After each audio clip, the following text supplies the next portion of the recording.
Halo sahabat TCID dimanapun kalian berada. Senang sekali saya bisa menyapa teman-teman semua pada hari ini. Sebelumnya izinkan saya untuk memperkenalkan diri. Saya Syahrino Utama, multimedia producer dari The Conversation Indonesia. Di video kali ini kita bakal ngobrol seru nih soal penelitian dan temuan tentang padi hasil rekayasa genetik yang mungkin bisa bertahan hidup di planet Mars. Baiklah, hadir bersama kita di sini ada Mbak Yeni Dwi Ningsih dari University of Arkansas. Beliau adalah salah satu peneliti dari temuan ini.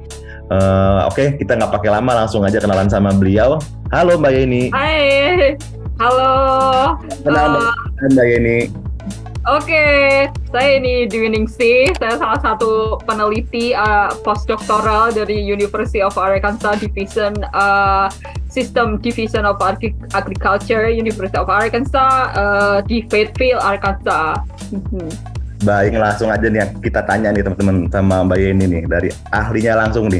Mbak, bisa ceritain sedikit gak sih soal penelitian ini apa sih Mbak? Oke, jadi penelitian ini lebih ke Rise on Mars. Jadi kita meneliti atau kita mengembangkan jenis padi yang bisa bertahan hidup di planet Mars, begitu. Jadi jenis padi ini sudah direkayasa genetiknya, begitu. Jadi metode untuk mereka rekayasa genetiknya itu kita menggunakan metode rekayasa genetika terbaru yaitu CRISPR-Cas9. Jadi dengan metode ini kita mengekspresikan gen-gen yang dapat bertahan hidup di lingkungan yang ekstrim. Kalau di planet Mars itu kan banyak lingkungan yang ekstrim ya, misalnya lingkungan tanahnya yang kering, kemudian tanah yang mengandung garam-garam mineral yang beracun gitu bagi tanaman, kemudian dari suhunya juga suhunya yang fluktuatif, suhu yang terlalu dingin atau terlalu panas. Kemudian kalau di planet Mars itu kan juga ada microgravitation condition juga begitu. Siapa aja sih Mbak yang terlibat Mbak? Oh, jadi yang terlibat di sini kita juga di bawah bimbingan profesor di biological engineering, profesor ya. Jadi lebih ke profesor yang ahli dalam bioteknologi tanaman. Beliau itu Dr. Sriwastafa. Kemudian kita juga berkolaborasi dengan peneliti dari Planetary Science, Abhilash Ramachandran. Kemudian sebenarnya ini peneliti utamanya itu adalah doctoral student dari molecular cell itu namanya Peter James. Kemudian ada juga undergrad student namanya Dominic. Jadi kita itu berkolaborasi untuk mengembangkan tanaman padi yang dapat bertahan hidup di tanah Mars begitu.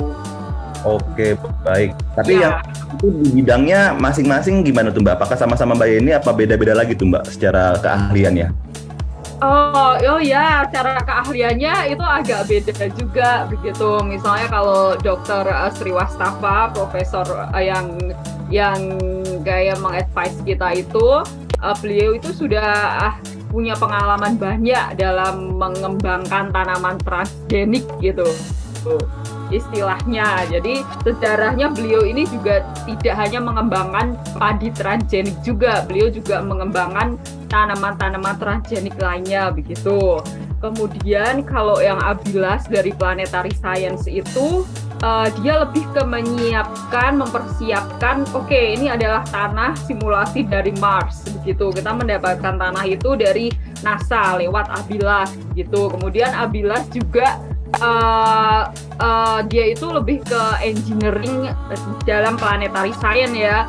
Jadi Abhilash lebih mampu menciptakan growth chamber atau kalau istilahnya itu lemari pertumbuhan, lemari adaptasi yang di dalam lemari itu dapat mensimulasi kondisi planet Mars begitu, baik tanahnya, baik suhunya, baik microgravitationnya begitu. Kemudian kalau Peter James sama Dominic sama saya itu lebih ke menganalisis molekuler genetiknya begitu, atau menganalisis tanamannya, menganalisis ekspresi gennya, menganalisis keadaan tanahnya, keadaan padinya begitu. Jadi lebih banyak kolaborasi di situ. Baik, banyak banget ya. Berbagai macam kolaborasi kayaknya semua di satu penelitian. Mbak, penasaran nih sama durasi berapa lama sih Mbak? Selama apa nih penelitiannya Mbak? Berapa lama? Oh iya.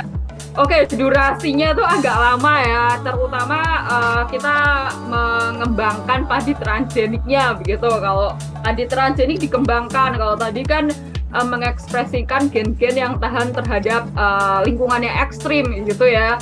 Berarti pertama kita harus mengidentifikasi gen-gen itu apa sih, gen-gen yang bertanggung jawab dalam misalnya terhadap tanaman di lingkungan yang kering, kemudian suhu yang ekstrim, kemudian microgravitation juga begitu. Jadi yang lebih lama itu lebih ke mengidentifikasi gennya, kemudian mengembangkan dengan CRISPR-Cas9-nya ke tanaman padi, misalnya tanaman padi apa, jenis apa yang cocok untuk direkayasa begitu. Kemudian kalau untuk pertumbuhan di growth chamber tanah Mars, planet Mars-nya itu relatif lebih cepat, jadi lebih banyaknya lebih ke mengembangkan tanaman padi transgeniknya begitu. Berarti dari secara keseluruhan berapa lama tuh Mbak dari awal tuh, dari mengidentifikasi gen-gen sampai akhirnya ada ini bisa ada kemungkinan nih buat hidup di planet Mars. Berapa lama tuh Mbak? Oh ya, kira-kira durasinya itu ya 2 tahunan begitu. Paling lama sih identifikasi gennya begitu. Baik, Mbak, ini menarik. Ini kenapa padi Mbak yang dipilih Mbak? Selain dari tanaman-tanaman lain gitu loh Mbak. Oh ya, jadi pertama jadi yang melatar belakangi dari penelitian ini itu adalah ISRU ya, atau In Situ Resource Utilization, atau berusaha menggunakan sumber daya yang ada di planet Mars jika dilakukan misi perjalanan manusia ke planet Mars begitu. Salah satunya kita harus memikirkan tentang makanan ya, karena menurut NASA untuk membawa 1 botol Coca-Cola aja itu membutuhkan $10.000 begitu. Jadi kalau ISRU atau In Situ Resource Utilization itu berusaha tidak membawa begitu banyak makanan kalau misalnya ada perjalanan ke Mars begitu. Jadi lebih kita harus bisa menumbuhkan sesuatu makanan di planet Mars begitu. Karena menurut penelitian di planet Mars itu kan mengandung air, kemudian ada tanah atau regolitnya, ada cahaya, ada karbon dioksida, yang semua bahan-bahan itu dibutuhkan oleh tanaman untuk tumbuh begitu. Kemudian kenapa kok padi, nggak kentang, nggak gandum begitu ya? Karena mungkin padi itu secara umur panennya itu lebih singkat ya, karena cuma 90 hari, ada juga yang 60 hari begitu. Kemudian untuk mempersiapkan padi untuk menjadi tanaman jadi itu kan lebih sederhana begitu, tinggal padi panen, kemudian dihilangkan sekamnya, kemudian udah direbus begitu. Itu lebih mudah dibandingkan misalnya kita mempersiapkan makanan dari gandum begitu, misalnya, atau buat roti, itu kan banyak banget prosesnya gitu. Kemudian padi ini kan juga tanaman monokotil ya, jadi lebih mudah tumbuh di lingkungan yang ekstrim seperti planet Mars gitu. Berarti walaupun di planet Mars itu kita nggak tahu ya, mungkin ada air atau gimana Mbak, itu nanti buat nanamnya tuh gimana ya Mbak? Apakah bisa kah? Apakah karena dengan hasil rekayasa genetik tanpa air pun bisa tumbuh gitu Mbak? Aku agak penasaran di sini. Oh ya. Jadi begini, kalau di penelitian di Lab Astrobiology di NASA itu kan banyak option ya untuk menumbuhkan tanaman di Mars, atau langsung ditanam di tanah Mars langsung, atau misalnya kalau melakukan perjalanan di sana kita membawa chamber gitu. Misalnya jadi di dalam chamber itu mengkondisikan seminimal mungkin tanaman bisa tumbuh begitu.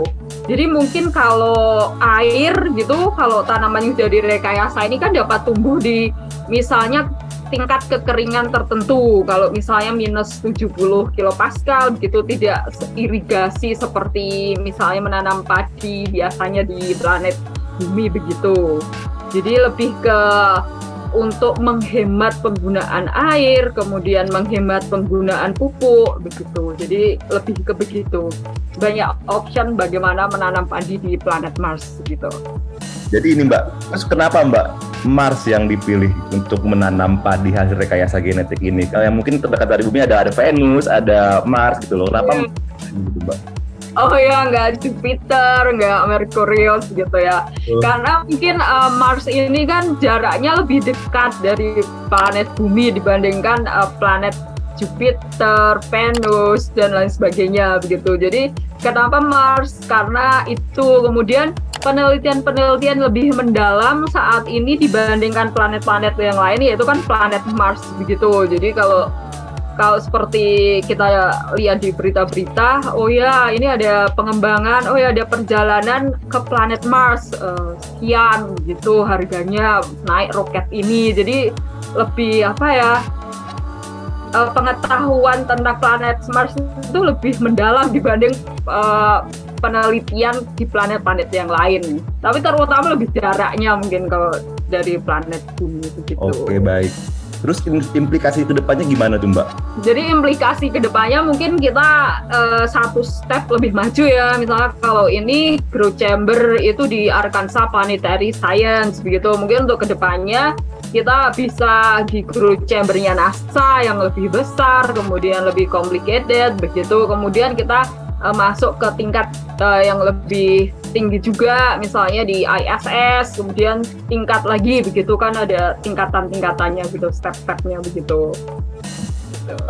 Curious sama ini Mbak, untuk dikonsumsi Mbak, padi hasil transgenik ini apakah sudah amankah buat dikonsumsi manusia ataupun emang masih dalam proses apa gitu loh Mbak? Oh ya, jadi untuk lebih ke kualitasnya ya, jadi kalau hasilnya kan lebih banyak ya. Kalau kualitasnya kita sudah meneliti dari teksturnya, dari tekstur pulen atau enggak gitu, dari warnanya putih atau enggak, kemudian dari aromanya jasmine atau pandan begitu. Untuk itu nggak apa-apa. Kemudian kalau dari kandungannya, misalnya nutrisinya di padi itu yang nggak beda jauh dengan, atau memang nggak signifikan bedanya dengan padi yang non transgenik begitu. Tapi kalau yang organoleptik kita masih kalau itu kan belum ada izin secara resmi gitu untuk memakan padi transgenik begitu. Jadi ini belum organoleptik aja gitu. Tapi kalau secara data quantity kita sudah punya kualitasnya, nutrisinya begitu. Kemudian apakah padinya itu mengandung logam berat di situ, kita udah ada. Sebenarnya kalau menurut data kuantitinya aman-aman saja. Mungkin kurang organoleptiknya aja gitu. Organoleptik itu apa Mbak? Kalau boleh. Organoleptik itu untuk dimakan langsung manusia. Kemudian manusianya beracun apa enggak, kemudian ada perubahan atau enggak. Itu kan kita makan padi transgenik ya. Kalau sekarang itu yang tanaman transgenik yang sudah diperdagangkan itu kan soybean, kedelai begitu kan, jagung itu udah punya izinnya dan nggak apa-apa kan kalau dimakan manusia. Misalnya soybean impor Indonesia dari Amerika itu kan hasil transgenik juga begitu. Kalau padi belum ada izinnya begitu. Jadi organoleptik lebih ke beracun nggak ke organ manusia begitu. Oke, baik. Ini kayaknya pertanyaan terakhir nih Mbak, mewakili semua teman-teman. Berarti kemungkinan dengan adanya hasil temuan ini Mbak, mungkin nggak sih jadi kenyataan kita hidup di planet lain selain bumi seperti di Mars nih? Gimana tanggapannya Mbak Yeni? Oh ya, kalau tanggapan saya sih ada kemungkinan juga ya kan, banyak juga kalau kita misalnya kunjungan ke NASA gitu, misalnya kayak di Space Center di Florida atau di Johnson Space Center atau di Stennis Space Center, mereka kan juga mengembangkan dari misalnya roketnya, kemudian persiapan apa aja, kemudian meneliti apa aja sih di planet Mars. Itu mungkin ada kemungkinan juga begitu. Dan mungkin teleskop dari hasil teleskop yang mereka kembangkan gitu, mungkin ada kemungkinan juga begitu. Baik, terima kasih banyak Mbak Yeni Dwi Ningsih, peneliti di bidang Rice Genomics dari University of Arkansas, udah ngeluangin waktunya nih sama kita dan juga udah berbagi pengalaman dan ilmunya sama kita juga.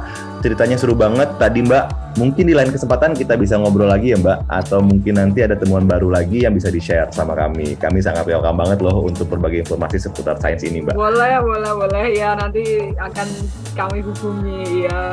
Oh iya, buat sahabat TCID nih yang penasaran banget atau pengen tahu lebih banyak dari hasil-hasil riset yang udah diteliti sama University of Arkansas. Langsung aja kamu bisa update beritanya di websitenya langsung atau sosial medianya University of Arkansas. Di situ pasti banyak-banyak berita-berita ataupun informasi-informasi terkait sains, teman-teman.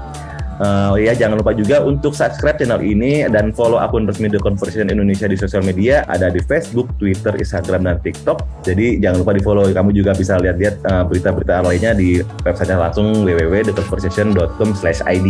Saya Syahrino Utama, multimedia produser The Conversation Indonesia, pamit undur diri. Kita ketemu lagi di video berikutnya. Tungguin ya.